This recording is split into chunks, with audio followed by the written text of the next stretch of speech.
علیکم ورحمۃ اللہ وبرکاتہ نحمدہ ونصلی علی رسولہ الکریم اما بعد فاعوذ باللہ من الشیطان الرجیم بسم اللہ الرحمن الرحیم رب اشرح لی صدری ویسر لی امری واحلل عقدۃ من لسانی یفقہوا قولی بسم اللہ الرحمن الرحیم الحمد للہ رب العالمین الرحمن الرحیم مالک یوم الدین ایاک نعبد و ایاک نستعین اہدنا الصراط المستقیم صراط الذین انعمت علیہم غیر المغضوب علیہم ولا الضالین آمین۔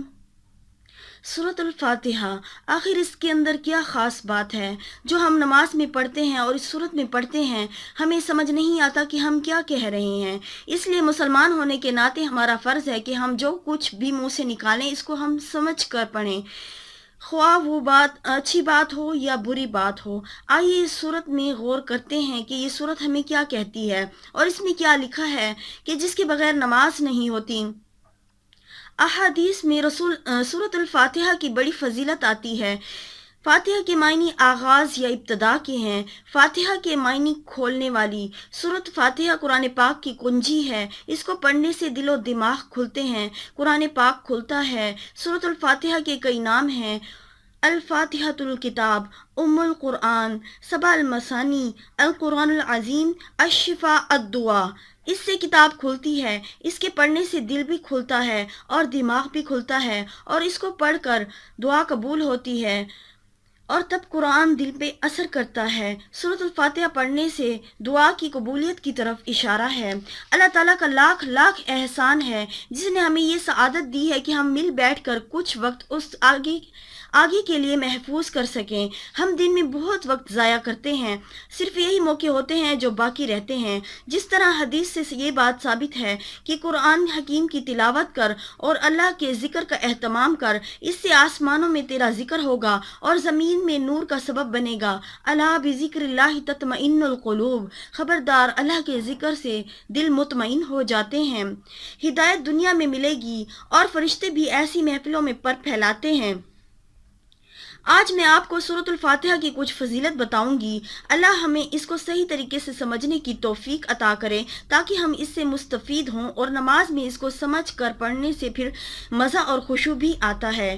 سورۃ الفاتحہ ایک کنجی ہے جو دلوں اور قرآن کو کھولنے والی ہے۔ اسے الدعاء بھی کہتے ہیں۔ الدعاء، اس کے پڑھنے کے بعد جو دعا کی جائے وہ قبول ہوتی ہے۔ الشفاء ہے، اول و آخر درود پاک پڑھنے اور 41 مرتبہ پڑھ کر دم کرنے سے شفا حاصل ہوتی ہے، اور ہم ہر نماز کے بعد اس کو 7 بار پڑھ سکتے ہیں۔ کلمہ شکر بھی ہے۔ الحمدللہ، الحمدللہ کہہ کر رب کا شکر ادا ہوتا ہے کہ ہر نعمت تقاضا کرتی ہے کہ اس پر اس کا شکر ادا کیا جائے، اس کے احسان کرنے والے پر اس کا شکر ادا کیا جائے۔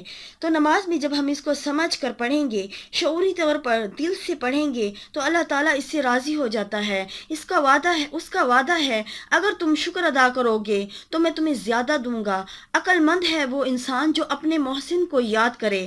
ہم اللہ سے مانگتے ہیں تو وہ خوش ہوتا ہے۔ نماز اللہ کی خاطر پڑھو اور اس کا شکر ادا کرنے کی نیت سے پڑھو۔ اس کی فضیلت بھی بہت ہے۔ ایک دن حضرت جبریل علیہ السلام آپ صلی اللہ علیہ وآلہ وسلم کے پاس بیٹھے ہوئے تھے اور انہوں نے زوردار آواز سنی اور اوپر سر اٹھا کر دیکھا اور فرمایا، یہ آسمان کا دروازہ ہے جو کبھی نہیں کھلا، اور ایک فرشتہ جو کبھی زمین پر نہ اترا تھا وہ اترا، اور اس نے آپ صلی اللہ علیہ وآلہ وسلم کو سلام کیا اور کہا، یہ 2 بڑی نعمتیں ہیں جو کبھی کسی نبی کو نہیں ملی، ایک سورۃ فاتحہ اور دوسری سورۃ البقرہ کی آخری 2 آیات۔ یہ اللہ کے خاص خزانے سے نبی صلی اللہ علیہ وآلہ وسلم کو عطا کی گئی ہیں۔ الحمدللہ رب العالمین، دوسری صفت اللہ کی کیا ہے؟ رب العالمین، کہ اللہ نے ہر چیز کو پیدا کیا اور پھر ان کو پالنے کا ذمہ بھی خود لیا ہے۔ بہت سی نعمتیں جو اس نے عطا کی ہیں جو ہماری سوچ سے بھی باہر ہیں، ان کے اوپر تو ہم کبھی غور کرتے ہی نہیں ہیں۔ صرف ایک سانس پر بھی غور کر لیں، اپنی تخلیق پر غور کریں تو ہماری زندگی ختم ہو جائے مگر رب کا شکر ادا نہ ہو۔ جب نماز کے بعد ہم اپنی انگلیوں پر 33 بار الحمدللہ پڑھتے ہیں، اگر ایک انگلی کے حصے کا شکر ادا کرنے لگیں تو سارے جسم کا حق ادا کرنے کا موقع ہی نہ ملے۔ اور اس کے علاوہ اگر ہم اپنی ایک ایک سانس کا بھی شکر ادا کرنے لگیں تو زندگی ختم ہو جائے۔ الحمدللہ رب العالمین کہہ کر ہم اللہ تعالیٰ کا شکر ادا کر رہے ہوتے ہیں۔ یہ کلمہ شکر بھی ہے۔ الرحمن الرحیم، الرحمن بہت مہربان، الرحیم بار بار رحم کرنے والا۔ الرحمن کی صفت کیا ہے کہ یہ 70 ماؤں سے بڑھ کر پیار کرنے والا ہے، اور رحیم بار بار رحم کرنے والا، یعنی کہ ہمیں گناہوں پر نہیں پکڑتا۔ ہم اتنے گناہ کرتے ہیں دن میں، غیبت، چغلی، جھوٹ، ہر قسم کا گناہ کرتے ہیں، مگر رب ہے کہ بخشتا ہی چلا جاتا ہے اور ہمیں فوراً نہیں پکڑتا۔ ان سب مہربانیوں کے بعد صرف ہم سے نیک اعمال کرنے کا حکم ہے، اور وہ بھی ہمارے اپنے فائدے کے لیے، ہماری اپنی نجات کے لیے ہے۔ ہم رب کی طرف ایک قدم بڑھیں تو وہ 10 قدم آگے آتا ہے۔ ہم سو رہے ہوتے ہیں، وہ ہماری حفاظت کرتا ہے۔ تہجد کے وقت جب رات کا آخری وقت ہوتا ہے تو رب عرش سے نیچے آتا ہے اور فرماتا ہے، کوئی ہے میرا بندہ جو مجھ سے کچھ مانگے اور میں اسے عطا کروں، اور مگر ہم اس وقت کیا ہے کہ ہم غافل سو رہے ہوتے ہیں۔ دیکھیں الرحمن الرحیم اللہ تعالیٰ کی بہت بڑی صفت ہے، اور اللہ تعالیٰ بار بار رحم کرتا ہے ہم پر۔ اگلی صفت کیا ہے اللہ تعالیٰ کی؟ مالک یوم الدین، مکمل اقتدار کا مالک۔ رب آخرت کے دن کا مالک ہے، یہ بھی ایک بڑی مہربانی ہے۔ اگر رب اس کا معاملہ کسی اور کے ہاتھ میں رکھ دیتا تو شاید ہی کوئی اعمال کا بدلہ پا کر جنت میں جا سکتا۔ سارے فیصلے اس کے ہاتھ میں ہیں۔ اللہ تعالیٰ نے سارے فیصلے اپنے ہاتھ میں رکھے ہیں۔ جس طرح ہم نماز میں اللہ تعالیٰ کے سامنے کھڑے ہوتے ہیں، کل قیامت کے دن بھی ہم اللہ تعالیٰ کے سامنے ایسے ہی کھڑے ہوں گے۔ تو مالک یوم الدین، اللہ کا مہمان بننے کے لیے تقوی ہو، نماز میں تقوی کا احساس ہو، ہم احساس و اظہار کریں، ہم احساس و اظہار کرتے ہوئے کہیں کہ سب معاملے تیرے پاس ہیں، مجھے توفیق دے کے سب کام تیری خاطر ہی کروں اور تجھے راضی کر لوں۔ پھر ہم کیا کہتے ہیں اللہ تعالیٰ سے؟ ایاک نعبد و ایاک نستعین، ہم صرف تیری ہی عبادت کرتے ہیں اور تجھ ہی سے مدد مانگتے ہیں۔ اللہ کے سب حکموں کو مانا جائے اور حدیث پر غور کیا جائے اور اس پر عمل کیا جائے، اور رب کے حکموں کے مطابق اپنی زندگی بسر کی جائے۔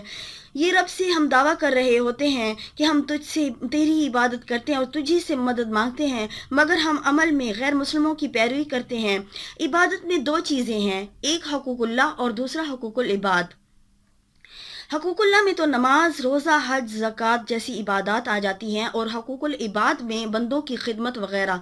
تو دیکھیں ہم اللہ تعالیٰ سے دعا کر رہے ہوتے ہیں کہ یا اللہ ہمیں ہماری مدد فرما کہ ہم تیری ہی مدد کے ذریعے سے ان دونوں احکامات کو نبھا سکیں، ہم حقوق اللہ بھی نبھائیں اور حقوق العباد بھی، اور مدد تیری چاہیے۔ پھر ہم کہہ رہے ہوتے ہیں اللہ تعالیٰ سے اہدنا الصراط المستقیم، ہدایت، جنت کا راستہ، کہ ہمیں وہ راستہ دکھا جس پر ہم چلیں اور تجھے راضی کریں۔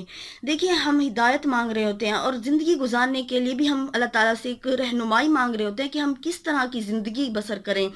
جو کچھ بھی ملا ہے ہمیں تو ہم کہاں خرچ کریں؟ مال ہے تو تجھے راضی کرنے کے لیے کہاں خرچ کریں؟ اولاد کو کس طرح تیرے دین کے لیے وقف کریں؟ اور وہ کون سے اعمال ہیں جو کریں جن کے ذریعے سے ہم تیری جنت تک پہنچ سکیں؟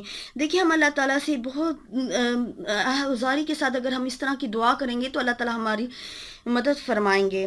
اب دیکھیں ہم کہہ رہے ہوتے ہیں صراط الذین انعمت، یا اللہ ان لوگوں کا راستہ دکھا جن پر تو نے انعام فرمایا۔ ہم اس میں شہداء، انبیاء اور صدیقین کا راستہ مانگ رہے ہوتے ہیں۔ یہ دعا مانگنا رب کو بہت پسند ہے۔ یہ دعا بھی اس وقت قبول ہوگی جب ہم اس کو شعوری طور پر مانگیں گے، سمجھ کر پڑھیں گے، سمجھ کر کہیں گے تو اللہ تعالیٰ ہی ہماری مدد فرمائے گا، تو ہی نماز میں ہمیں مزہ آئے گا، دنیا میں ہدایت ملتی ہے، دین کی سمجھ بھی ملے گی، قیامت میں ان انبیاء اور انعام یافتہ لوگوں کا ساتھ ملے گا۔ تو ہم کیا کہہ رہے تھے؟ انعمت علیہم، جن پر تو نے انعام کیا، غیر المغضوب علیہم ولا الضالین، ان لوگوں کا راستہ نہ دکھانا جن پر تیرا غضب ہوا اور جو لوگ بھٹکے ہوئے ہیں۔ ان میں یہود و نصارہ کی طرف اشارہ ہے کہ یہود و نصارہ کو رب نے کتاب دی، وہ بھی رب سے بہت سے عہد کر کے توڑ دیتے تھے تو ان پر رب کا غضب آیا۔ آج ہم بھی انہی لوگوں کی طرح کرتے ہیں، نماز میں یہ عہد کر رہے ہوتے ہیں، مگر اگلے ہی لمحے نماز کے ختم ہونے کے بعد رب کی نافرمانی کے کام کرنے لگتے ہیں۔ ایاک نعبد و ایاک نستعین میں رب اور رسول صلی اللہ علیہ وآلہ وسلم کی شریعت کے احکامات کو ماننا ہوتا ہے، مگر ہم دوسرے غیر مذہبی تہوار مناتے ہیں۔ ہمیں کیا کرنا چاہیے؟ عملی طور پر ہمیں کیا کرنا چاہیے؟ عملی اور ہر طرح سے شکر ادا کرنا ہے، کائنات اور ملنے والی نعمتوں پر غور و فکر کرنا ہے اور شکر ادا کرنا ہے، اور اللہ تعالیٰ سے مدد مانگنی ہے۔ یہی اسلام ہے اور سیدھے راستے کی علامت ہے۔ نبی کریم صلی اللہ علیہ وآلہ وسلم کی سنت کو تھامنا ہے، صرف ان کی محبت کا دعویٰ نہیں کرنا۔ انشاءاللہ کہتے ہیں کہ ایک لمحے کا تدبر 60 سال کی عبادت سے افضل ہے۔ رب ہمیں عمل کرنے کی توفیق عطا فرمائے، آمین۔ وما علینا الا البلاغ المبین۔